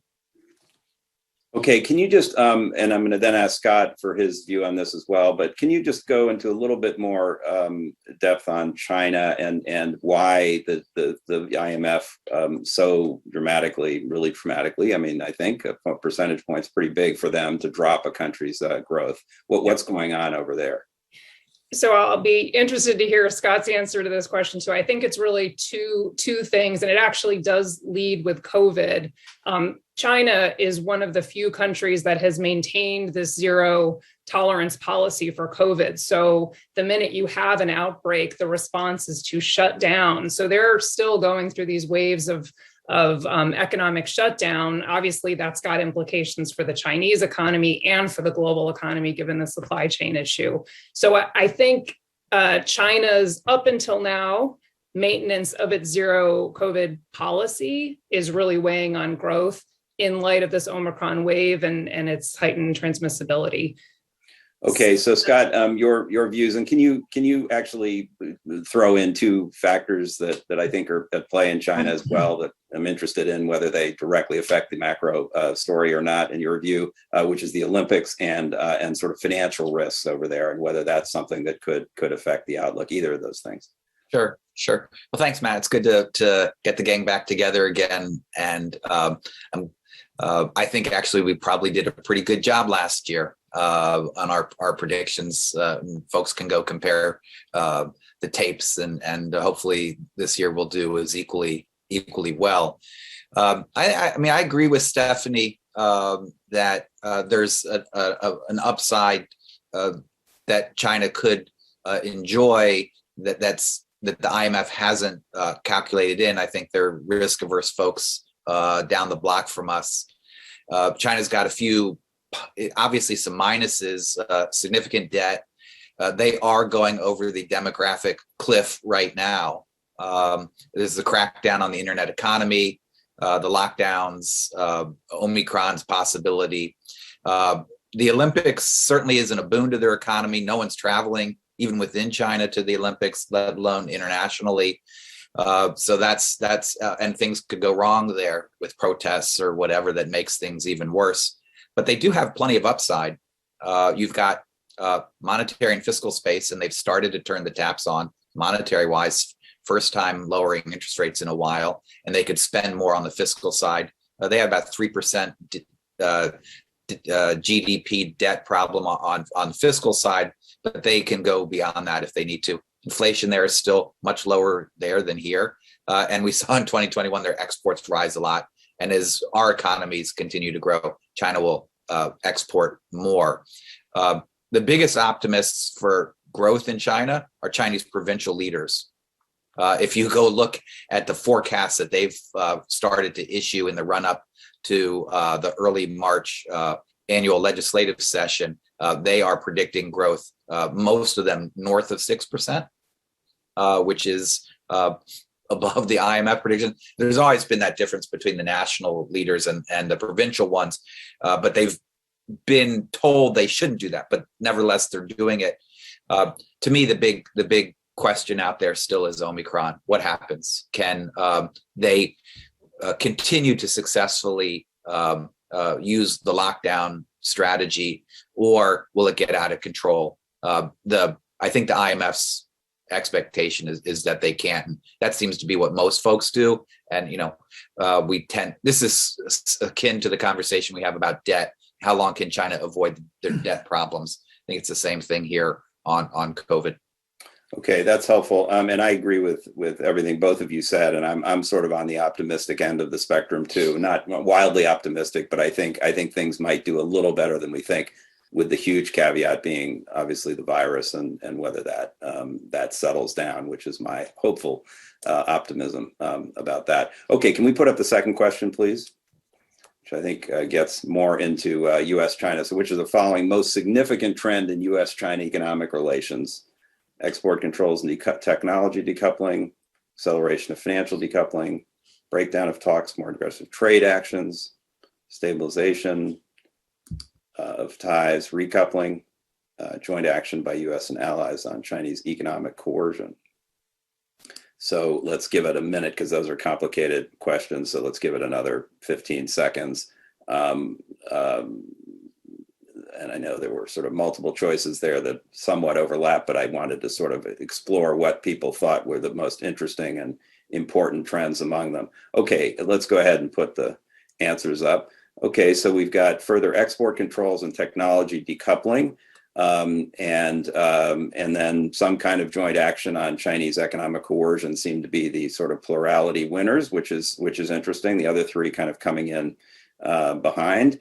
So Scott, let me start with you, but Bill, I know will also have views on this, as will Stephanie and I. So go ahead, Scott. Sure. Well, we have a very, very smart audience watching today. So I could just stop right there and say they're all right. That they you voted for that too. Is that it? Yeah. So, but this is in some ways a trick question because it's easier to say what's not going to happen. I think D, stabilization and recoupling, despite what USTR Tai said in the speech in October that Bill hosted, I think the idea that we're going to have a lot of recoupling this year is very unlikely. I think there's high anxiety and risks are still likely. The other things, yes, I think export controls, we're going to see more of those.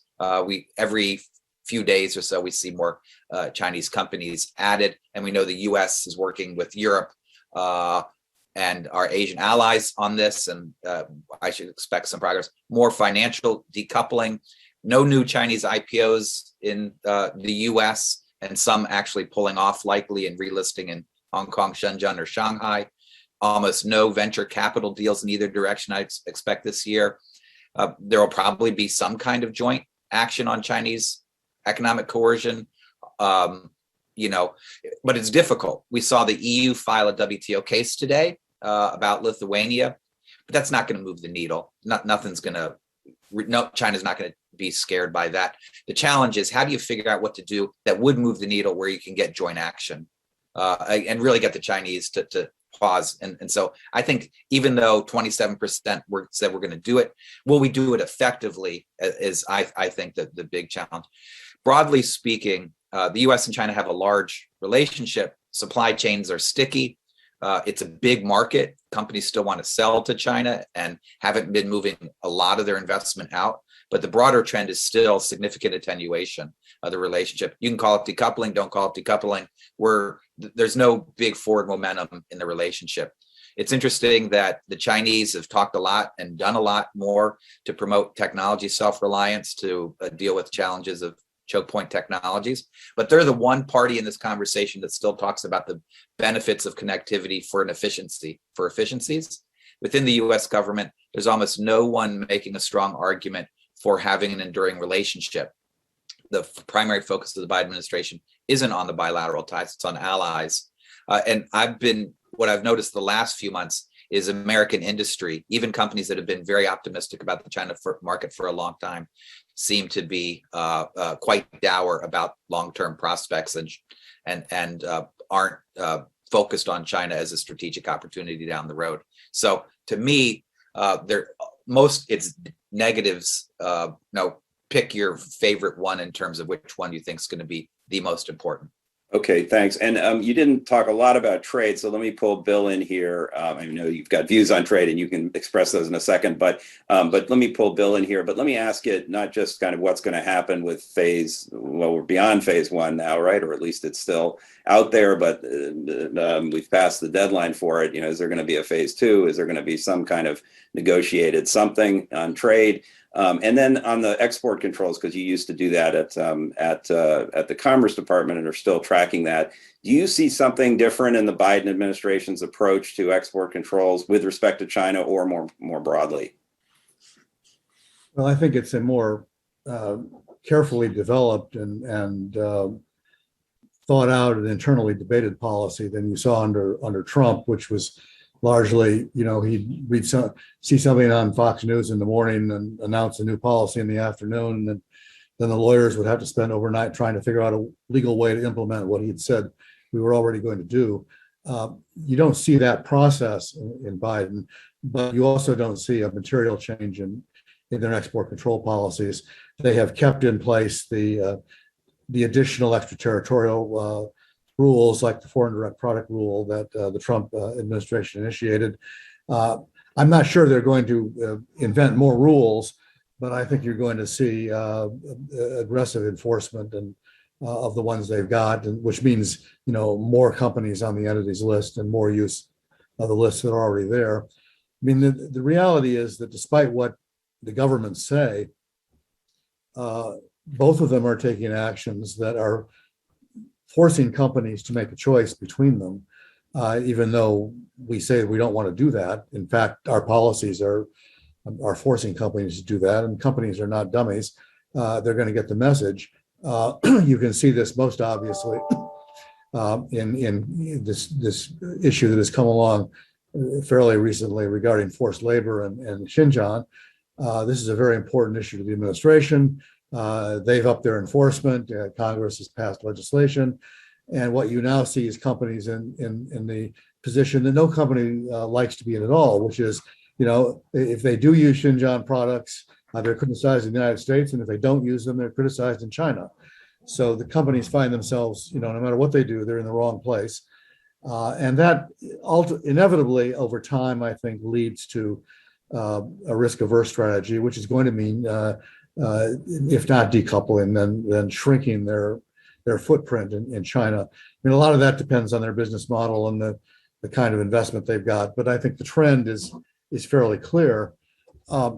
I did not vote for the more aggressive trade action because I think that we're in a situation where we're going to buy, unless there's a black swan, which we'll get to later. I think you're going to see stasis as far as negotiations are concerned. I mean, one of the things that's happened in the United States is that the trade debate has been overtaken by the security debate, and that what is going on with respect to, particularly in the high-tech sector, is the linkage of the two, and Chinese imports are regarded as compromising our security, and U.S. exports of high-tech products are also regarded as compromising our security. And that makes the debate much more difficult. It's very hard to come in and say, no, they're not, when you've got a whole bunch of security experts saying that this is a serious problem. And I think it is a serious problem. What that also means for the president, though, is that he has really no room to maneuver here. He's already got multiple Republican senators running against him for president. All of them are maintaining that the Democrats in general, and Biden in particular, are soft on China and are undermining our security. They're all competing with each other to see who can be the toughest. That puts the president in an awkward position. If he has a negotiation that leads to making any change, for example, on the tariffs, any lessening of the tariffs, he's going to be accused of undermining our security. So I think he knows very well if there's a negotiation, no matter what he comes back with, it will be criticized as being inadequate. I think the Chinese know that if we were to have a phase two, the Americans are simply going to ask for the same things that Trump asked on subsidies, on forced technology transfer. The list of problems has not changed, and the administration's view of those problems has not changed. So the American demands will be the same. The Chinese response will be the same. They're not going to do that. I don't think they have any enthusiasm for going down that road. And I don't think the Biden administration has any enthusiasm for going down that road, because there's no political win there for them. So I think you see status quo on that front and continued decoupling on the business front. Okay, Stephanie, I knew you wanted to comment on something Bill said, and I'd also like you to ask you to comment on the financial decoupling, because you did some work on this last year. And I think, in my own view, that's going to be one of the sort of, maybe not quite a black swan, but something there's going to be, I think, a little more intensified focus on, because there could be, in addition to things Scott said, some new SEC announcements on handling of companies listed in the U.S. and so forth. So I'm interested in your view on that set of issues as well. Yeah, no, thanks for the question, because that's exactly the point I wanted to raise. I agree with Scott and Bill that there is not forward momentum in the relationship on the government side. But I'm more ambivalent about how the private sector sees this. And in particular, on the financial flows side, you actually see continued portfolio inflows to China. And in fact, while you see outflows from all EMs, the one exception actually is China. So you're having a big draw into China, given the still kind of favorable growth outlook. And so while you can decouple things like exchanges, you can't decouple capital flows. Capital flows are global. And so you actually have ongoing inflows from international investors. You have increasingly a view that Chinese government bonds, I actually heard someone recently refer to them as safe haven assets, and the reality that China is increasingly a monetary sovereign. And so I think those factors actually kind of weigh against this view of kind of ongoing or worsening decoupling. I think it's kind of bifurcated, and in particular in the financial sector, I don't see signs of decoupling, quite to the contrary.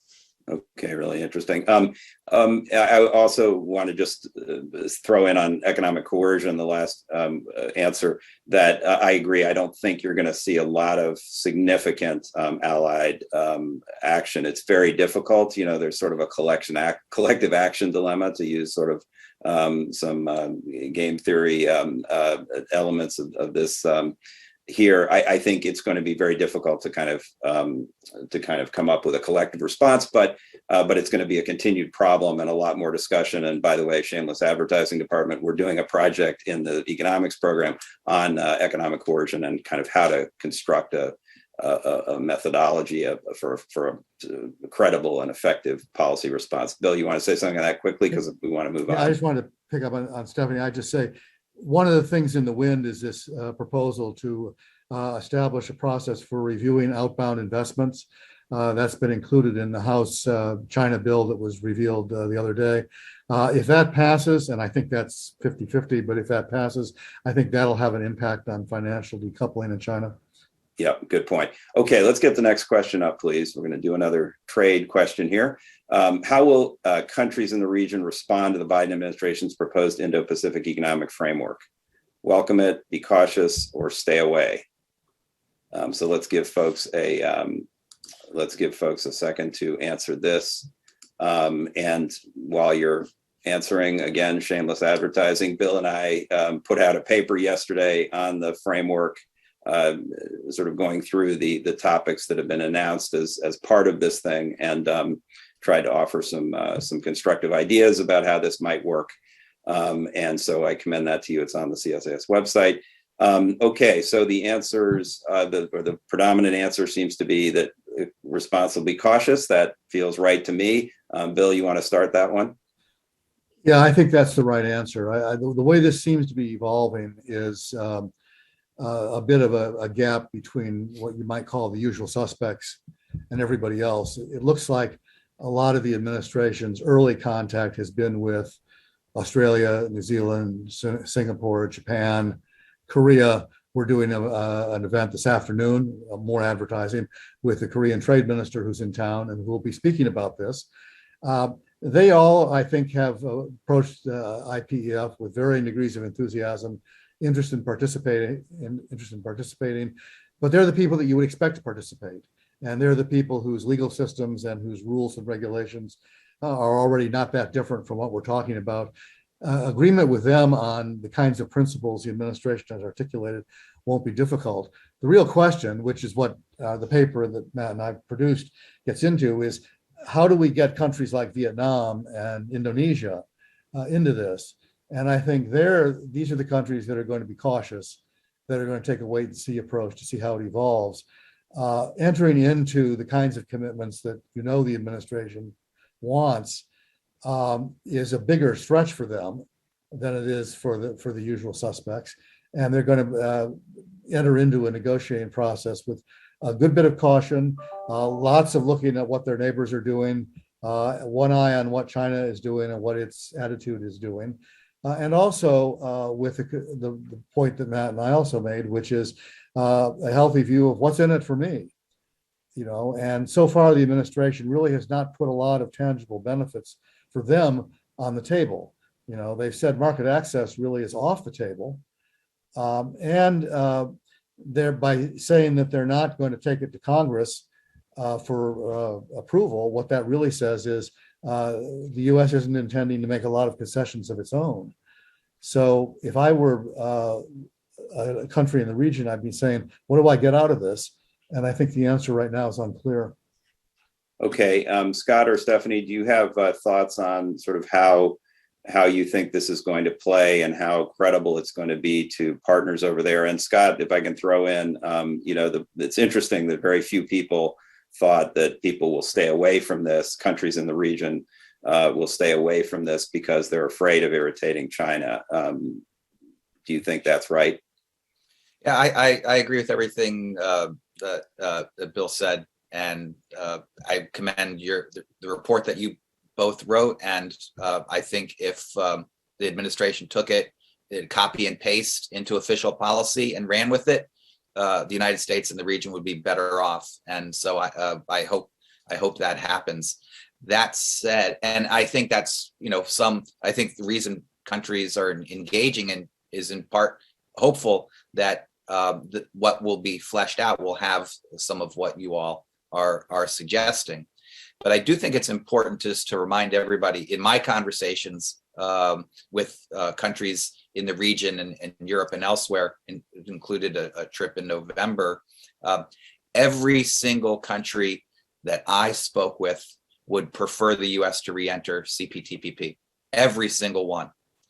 And every single one is entirely unsure if US advocacy of an Indo-Pacific economic framework will endure beyond 2024. When we negotiated CPTPP, originally TPP, it took 4 or 5 years. I know the administration is saying that they'd like to get something over the line this year. That will be very, very difficult to do. And so I think that's the hesitancy, is they're worried about what will be in this. Will they get any goodies? And what will happen beyond, because American politics are so unclear about our long-term commitment to economic liberalization and the liberal international order. So I think engagement, they don't think it's going to tick off China too badly, and they don't want to tick off Washington, and maybe they'll hope that the Biden administration will get more courage than they've demonstrated so far. Yeah, and just to say, we do, Bill and I say in our paper that we, both have made clear that we agree with you that the, the first best approach for the U.S. would be to try to get back to something like TPP, meaning a sort of high standard, comprehensive regional trade agreement that is negotiated and submitted to legislatures and that has all the high standards that we want in there. It may not have to be called TPP or anything else, but it I think is still first best, mainly because of the credibility of it and durability of it in the eyes of our partners, but also because it's the best shot at really ensuring that our preferred rules get advanced on things like the digital economy and so forth. And so we still think that's first best, but we acknowledge and we understand that this is not going to be something the Biden administration is going to take on in the near term. And so we were trying to be constructive in saying, well, if you're going to do this, then you need some of those elements of tangible benefits and binding and hard rules in there. So that's really the essence of the paper. Also, just one quick thing, one other point that we sort of bolded in the paper is the importance of central coordination of this in the U.S. government. This is, I think, the single biggest potential point of failure in this thing, because it's got 6 or 8 strands of work.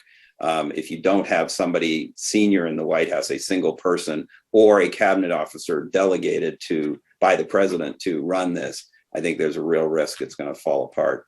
So with that, do we want to move on to the next one? Because we don't have a huge amount of time. I think we're going to come back to trade, but we're going to do a little bit here on supply chain resilience. Which of these strategies is most likely to succeed? And there's a choice there that you can make. Which of these is sort of most likely to be successful, effective?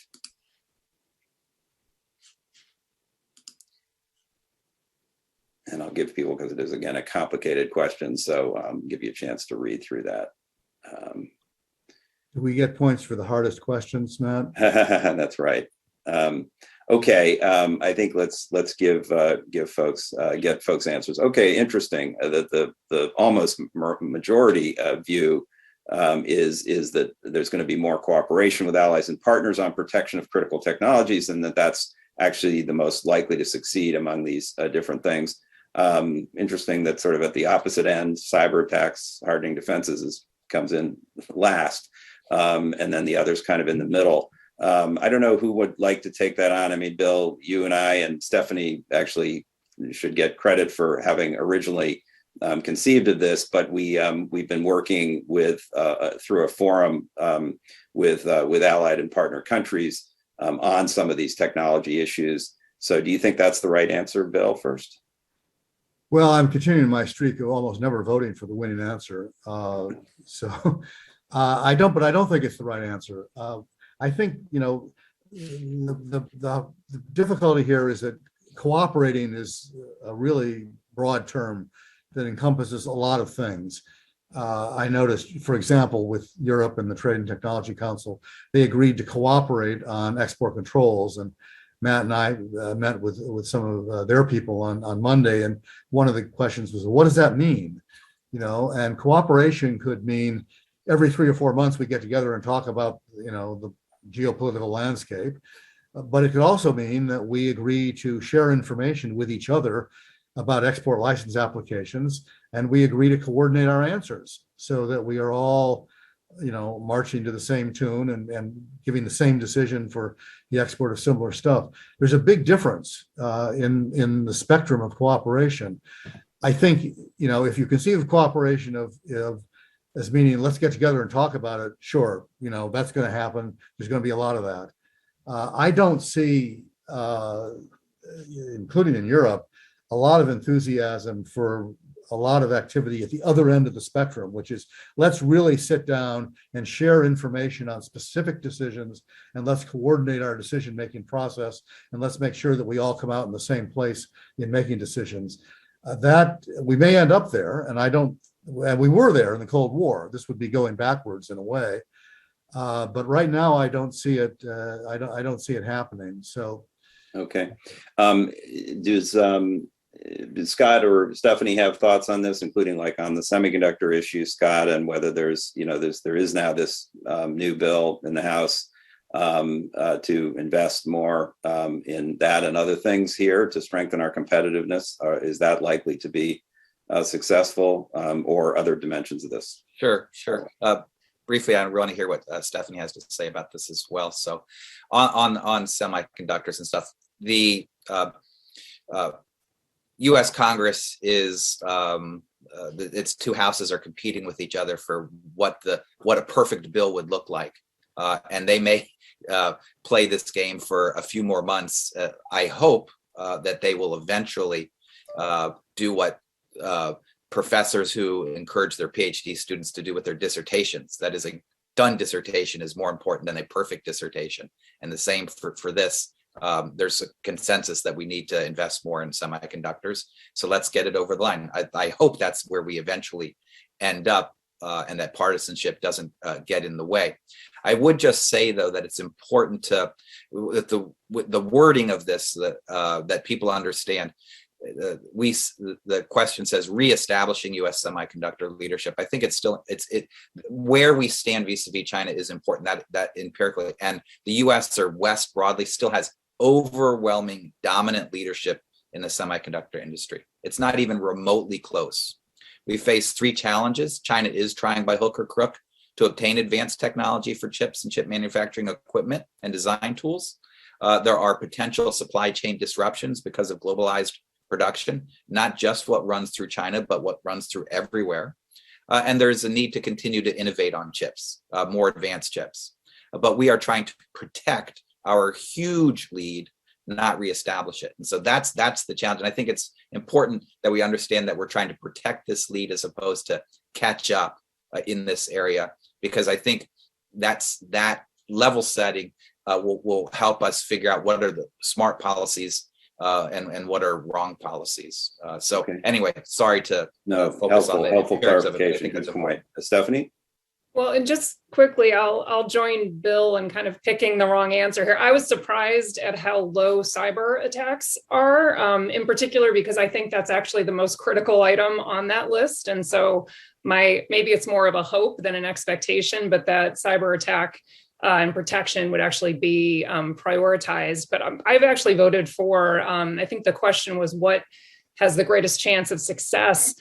On the reshoring is what I chose because those tricky issues of coordination that Bill was getting at and kind of tangibly what can you deliver, the benefit that the reshoring piece has is that the US can unilaterally decide that it will dedicate resources in a particular area. And so I don't know that kind of economically that's the best answer, but I do think that the ability of the US to kind of act without necessarily coordinating is kind of an advantage for that approach. And it also aligns with some other priorities that have to do with job creation, that have to do with kind of limiting our vulnerabilities in the light of, the supply chain problems that we've seen. And there are also environmental considerations here and just kind of the transport piece and how that plays into environmental priorities. So I voted for that one. I think that's all very sensible, and you were